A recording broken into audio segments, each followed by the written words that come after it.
Alright, welcome back to my YouTube channel. I'm Mandy's Vlog. Ito, at bibigyan ko ho kayo itong actual video ng pagtugis, pag-aresto, pagsugod ng mga NBI diyan sa mismong pinagtataguan ni Kibuloy sa kanyang ari-arian diyan sa Davao. Naku po, ay talagang saludo ako dito sa mga NBI na ito sapagkat mabilis sumaksyon, mabilis po ang kilos dahil paglabas mismo ng warrant of arrest ni Kibuloy galing po diyan sa korte ay tinugis, sumugod agad para arestuhin itong si Kibuloy. At siyempre dito sa gulong din ng video na ito ay walang kawala ang mga kasama ni Kibuloy na ako po arestado.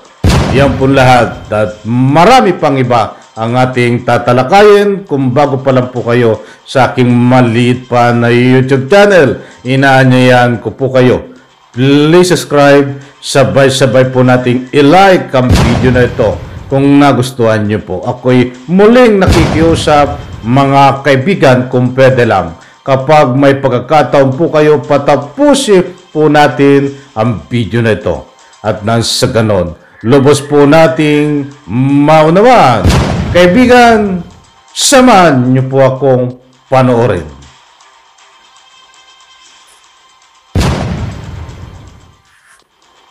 Eksklusibong nakita ng News 5 ang pag-iikot ng mga tauhan ng NBI sa compound ng Kingdom of Jesus Christ para hanapin ang pastor. Live mula sa Davao City, nasa frontline ng balitang yan, si Jenny Dongon. Jenny, anong update dyan sa pagtugis kay Kibuloy?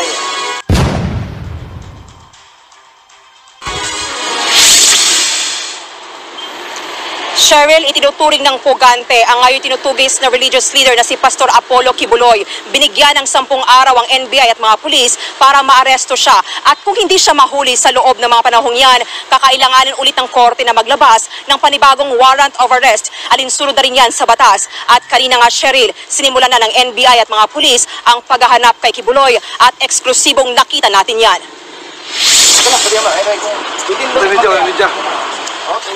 Naaktuhan ng News 5 ang pagdating at pagpasok ng mga armadong tauhan ng NBI sa Big Dome na isa sa mga compound ng Kingdom of Jesus Christ dito sa Davao City.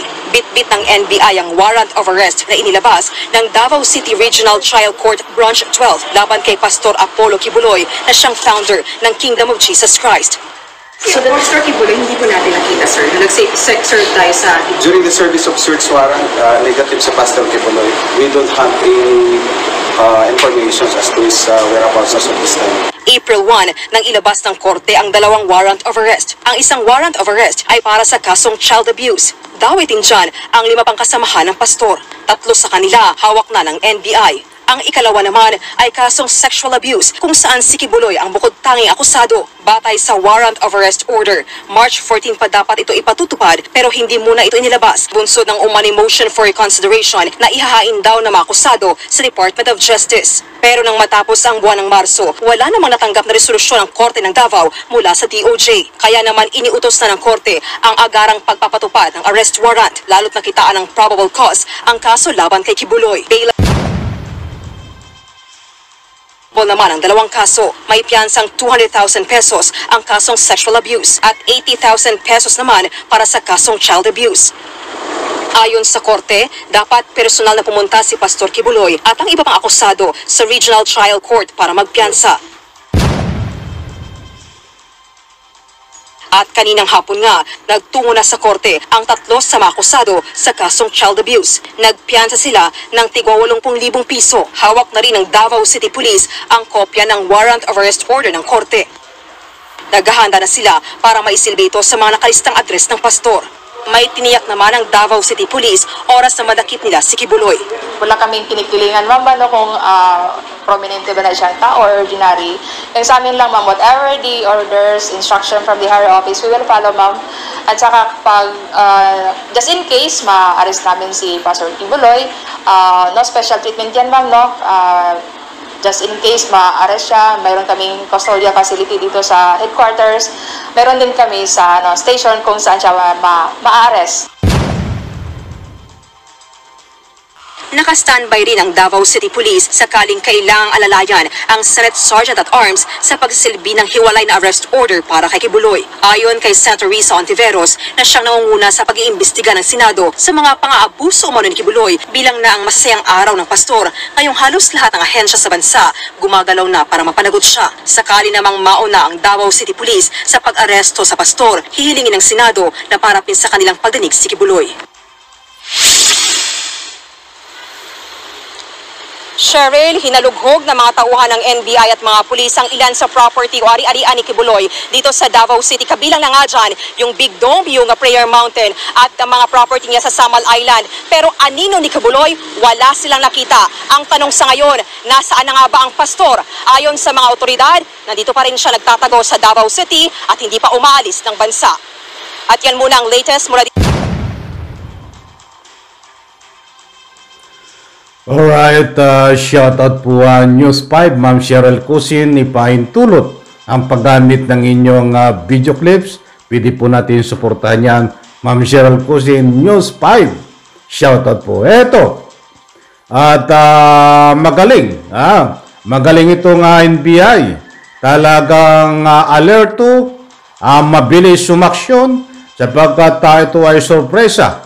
May ka nga po'y pag-aristo at pagsilbi ng warrant of arrest diyan ho sa sinilbihan na pag-aari ho ni Kibuloy ay biglang pinasok o ng mga NBI. Bata, gusto ko lang pong ipaalam sa inyo ang mga mahal nating taga-subaybay na alam kong inip na po kayo tungkol dito sa paghuli kay Kibuloy, subalit ginawa po na lahat ang NBI na pasukin ang pinagtataguan di umano ni Kibuloy ay hindi ho natagpuan doon si Kibuloy. Wala ho.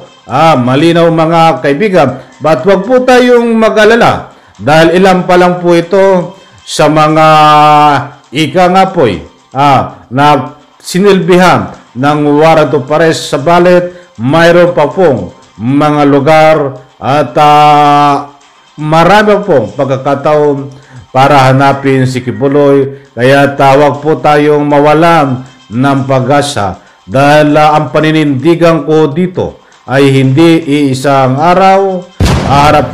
Magigising muli tayo isang umaga ay si Kibuloy ay naaresto na po.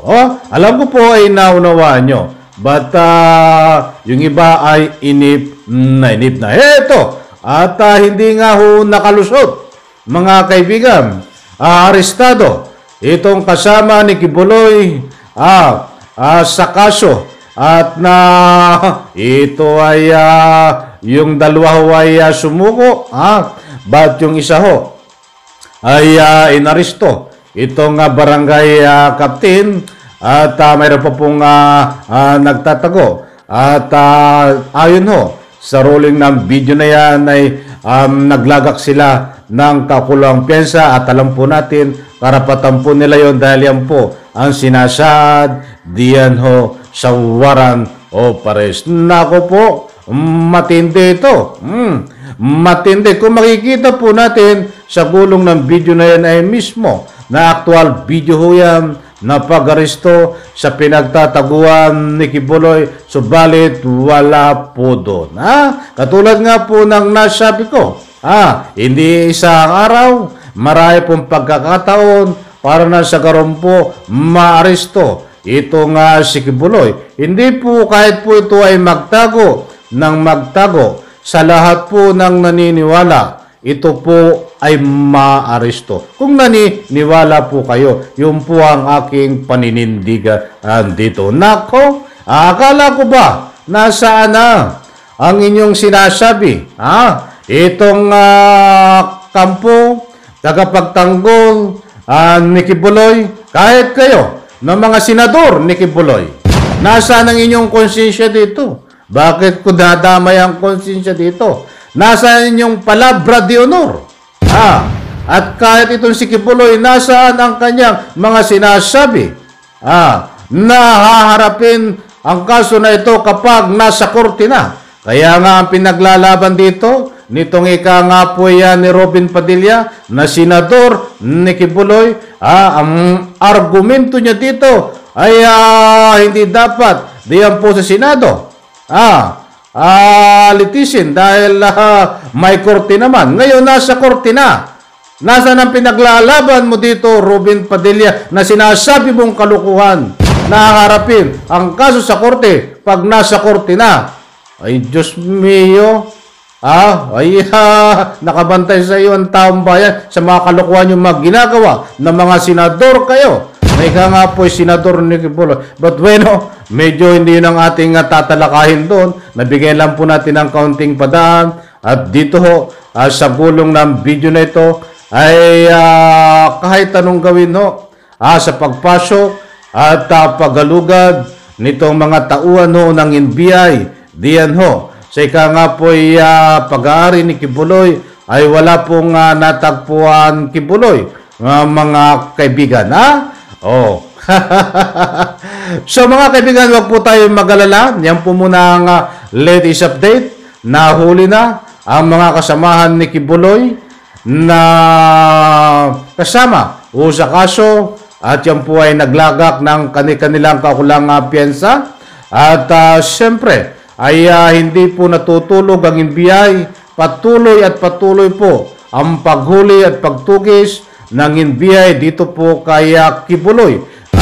At alam po natin, ito ay mga lihim na galawan. Ganyan, may lihim na galawan, but akma doon ho sa mga lihim nilang galawan. Yan po ang sinasabi ko. Kita nyo ho, ang inaasahan ho nitong News 5, ang lulusob diyan ho sa ika nga po para magsilbi ng warrant of arrest ay itong pag-aresto ng Sergeant at Arms kasama ang kapulisan ng Pro 11.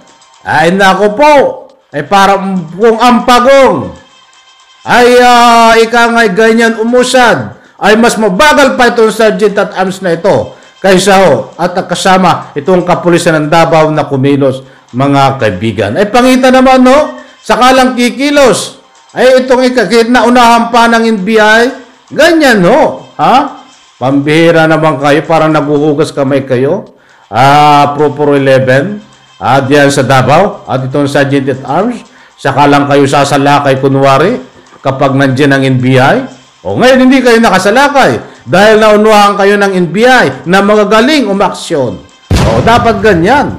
Kung may lihim mang galawan, ay lehitimo na galawan na malinis. Katulad doon ng NBI na biglang sumalakay diyan po sa pag-aari ni Kibuloy upang arestuhin, ba't hindi naman natagpuan? Katulad nga po ng nasabi ko, patuloy hanggang ngayon, patuloy at patuloy ang pagtugis, paghuli kay Kibuloy. Kaya't umasa po tayo. Isang umaga, tandaan po natin ito. Itong aking punto de vista, public opinion na ito. Kung hindi man mahuli si Kibuloy ngayon, bukas sa isang araw, ito po ang itatak natin sa ating puso at isipan. Magigising tayo isang umaga, si Kibuloy ay nakapusas, inaresto, upang ikulong sa tunay na kulungan sa riyas na bakal upang pagsilbihan, pagbayaran niya kung ano man ang dapat niya pagbayaran.